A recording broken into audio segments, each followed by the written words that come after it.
प्रश्न बघा इथे 526 गुणिला 526 वजा 474 गुणिला 474. आता बघा हा प्रश्न कसा सोडवायचा. एक सोपी ट्रिक इथे आपल्याला वापरायची. तर इथे बघा या दोन्ही संख्या सारख्या आणि गुणाकाराच्या स्वरूपात आहे. म्हणजे आपण याला इथे वर्ग म्हणून घेऊ शकतो. इथे काय करता येईल आपल्याला 526 चा वर्ग. ठीक आहे. सोबत इथे पण तसे दोन्ही संख्या सारख्या आहे म्हणून वर्गाच्या स्वरूपात लिहू 474 याचा वर्ग.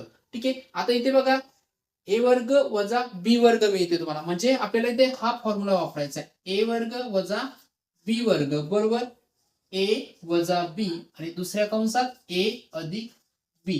म्हणजेच काय, तुम्हाला कधीही अशा पद्धतीचं जर एक्झाम्पल दिलेलं असेल, ए वर्ग वजा बी वर्ग या फॉर्म मध्ये जर दिलेलं असेल, तुम्हाला काय करायचंय, एकदा या दोन्ही संख्यांची तुम्हाला वजाबाकी घ्यायची आणि एकदा बेरीज घ्यायची आणि दोघांचा गुणाकार करायचा. हेच तुमचं उत्तर असणार आहे. सेम इथे आपण तसंच करणार आहे. तर अगोदर यांची वजाबाकी घेऊ. 526 वजा 474 आणि दुसऱ्या कंसामध्ये त्यांची बेरीज घ्यायची. 526 अधिक 474. तर इथे बघा यांची वजाबाकी किती मिळते आपल्याला 52 आणि बेरीज किती मिळणार आहे 1000. आणि या दोघांचा गुणाकार जर केला तर हे 52 येते आणि हे 3 शून्य इथे डायरेक्ट आपण लिहून घ्यायचे. तर उत्तर किती मिळतंय 52,000.